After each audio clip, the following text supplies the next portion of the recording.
Muy buenas tardes, nosotros somos la dupla constituida por Anjanti y Dulce María Díaz, quien les habla. Vamos a estar presentando el tema Las Repúblicas Cafeteleras y Bananeras, basado en el libro Manual de Historia de Centroamérica de Rodolfo Cardenal. Este capítulo explica cómo el café y el banano transformaron lo que fue la economía, la política y la sociedad centroamericana entre los siglos XIX y XX. Ambos productos agrícolas marcaron lo que fue un antes y un después en la historia de nuestra región. Bien, después de la independencia y la disolución de lo que fue la Federación Centroamericana, los nuevos estados buscaron integrarse al comercio mundial y alcanzar lo que fue un progreso. En ese contexto, el café se convirtió en el cultivo más importante. Eso tenía una alta demanda en los mercados europeos y crecía muy bien en las tierras altas volcánicas del Pacífico, con suelos fértiles, lluvias constantes y un clima templado ideal para lo que era su producción. El cultivo comenzó de manera limitada a mediados del siglo XIX, pero su expansión fue muy rápida. Entre los años 1870 y 1890, gracias a los gobiernos liberales, estos vieron en el café un símbolo del progreso, de la modernidad y del orden. Los presidentes liberales impulsaron leyes, construyeron caminos y promovieron la exportación del café como forma de fortalecer las economías nacionales. Y así nacieron las llamadas repúblicas cafeteleras, donde el Estado, la economía y la clase dominante giraba en torno al cultivo y a la exportación del café. El poder político y económico pasó a manos de una nueva élite, la oligarquía cafetelera, integrada por familias dueñas de grandes extensiones de tierra que controlaban la producción y el comercio. Pero bien, ese proceso tuvo consecuencias básicamente negativas, porque para que el café se pudiera extender o se expandiera, los gobiernos aprobaron reformas agrarias liberales. Esas leyes privatizaron las tierras comunales de los pueblos indígenas y los ejidos, que bien antes eran de uso colectivo. Las tierras pasaron a manos privadas, especialmente de los nuevos cafeteleros, mientras los campesinos fueron despojados básicamente de sus propiedades y obligados a trabajar para quién, para otros. De esta manera, el café trajo modernización, pero al mismo tiempo injusticia social. Se formaron grandes fincas y surgieron una estructura de propiedad muy desigual, con pocos ricos y una gran mayoría pobre. El capital necesario para financiar la siembra, el procesamiento y la exportación del café vino en buena parte del extranjero. Comerciantes, banqueros y casas exportadoras de países como Alemania, Inglaterra y Estados Unidos invirtieron en Centroamérica, lo que fortaleció la producción, pero al mismo tiempo aumentó la dependencia económica de la región. Bien, en cuanto a la mano de obra, los campesinos sin tierra se convirtieron en jornaleros. Trabajaban largas jornadas, recibían bajos salarios y estaban sujetos a leyes de vagancia, que los obligaban a trabajar durante las cosechas. Este sistema consolidó una sociedad muy desigual y autoritaria, donde las decisiones estaban en manos de una pequeña élite, mientras la mayoría de la población no tenía ni derechos ni oportunidades. Los cafeteleros también introdujeron técnicas agrícolas modernas.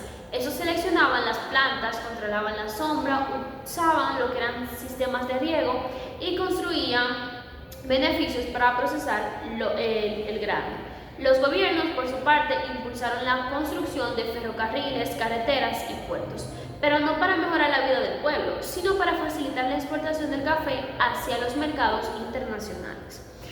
Bien, el café se exportaba principalmente en Europa, sobre todo en Alemania, Inglaterra y Francia. Los precios y las rutas de comercio estaban controlados por intermediarios extranjeros, lo que significaba que los cafeteleros dependían totalmente de las condiciones impuestas desde fuera. Los beneficios se concentraban en pocas familias, mientras la mayoría de la población vivía en pobreza o marginación. Así, Centroamérica se integró al capitalismo mundial como productora de materias primas y consumidora de productos manufacturados. Esto creó una economía débil, sin desarrollo interno, que dependía de los precios internacionales del café. Bien, la expansión cafetelera trajo consigo un progreso económico, algunas mejoras materiales, pero ¿qué pasa? También generó desigualdad, pobreza y exclusión social. El café modernizó los países, pero por su parte también trajo injusticia y una base de injusticia concentrada. Ahora bien, mi compañera continuará hablando sobre el auge del banano. Gracias. A finales del siglo XIX, mientras el café dominaba el occidente, en las costas del Atlántico surgió otro producto que transformó profundamente la región, el banano. Este cultivo se desarrolló principalmente en las zonas tropicales del Caribe, caracterizadas por su clima cálido, su alta humedad y sus extensas tierras bajas, que hasta ese momento estaban poco pobladas y casi sin comunicación con el resto del país. En sus inicios, el banano fue cultivado por pequeños productores y comerciantes locales que lo exportaban hacia los Estados Unidos. Sin embargo, el negocio creció rápidamente, sobre todo gracias al desarrollo de buques refrigerados, que permitieron transportar la fruta fresca a grandes distancias. Esto atrajo la atención de inversionistas extranjeros, especialmente de capital estadounidense. En 1899 se fundó la United Fruit Company, una empresa estadounidense que se convirtió en el gigante del comercio bananero. Esta compañía controlaba todo el proceso productivo. Poseía las tierras, los ferrocarriles, los puertos, los barcos y la comercialización. En otras palabras, tenía el monopolio total del banano en la región. Este tipo de control se conoce como economía de enclave porque las compañías extranjeras dominaban grandes territorios dentro de los países, pero actuaban de manera independiente sin integrarse a la economía nacional. No pagaban casi impuestos, importaban sus propias herramientas y utilizaban su propio personal técnico y administrativo. Los gobiernos centroamericanos otorgaron enormes privilegios y concesiones a estas empresas.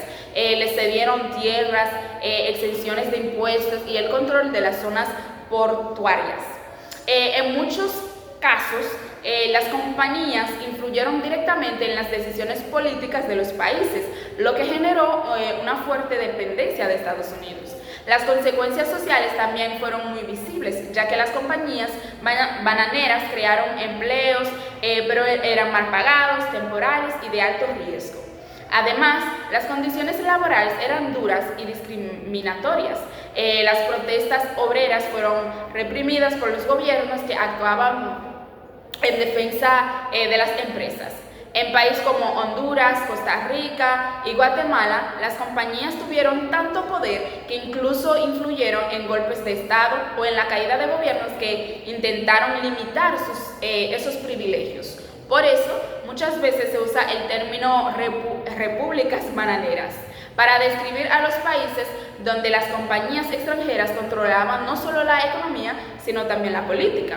El impacto ambiental también fue grande, ya que se talaron bosques tropicales, se modificaron ríos y se destruyeron ecosistemas para abrir espacios a las plantaciones. Así, el modelo bananero benefició a pocos y afectó a muchos, repitiendo los patrones de desigualdad del modelo cafetalero. Si comparamos ambos productos, vemos que el café fue controlado por las élites nacionales de las tierras altas del Pacífico, mientras que el banano fue dominado por empresas extranjeras en las costas del Atlántico. El café representó el liberalismo y progreso nacional, mientras que el banano simbolizó la influencia y la dominación extranjera. Sin embargo, ambos modelos tuvieron consecuencias similares. Consolidaron la desigualdad social, fortalecieron gobiernos autoritarios y también mantuvieron la región en una constante dependencia económica. Aunque trajeron crecimiento y modernización, lo hicieron a costa del bienestar y los derechos de las clases trabajadoras.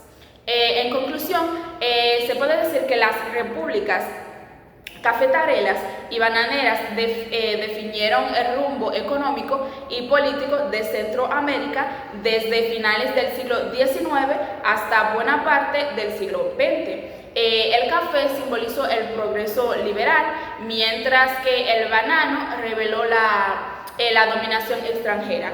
Juntas, estas economías formaron una estructura desigual que todavía influye en lo que es hoy en la realidad centroamericana actual. Gracias por su atención. Esto fue todo de nuestra parte. Muchas gracias.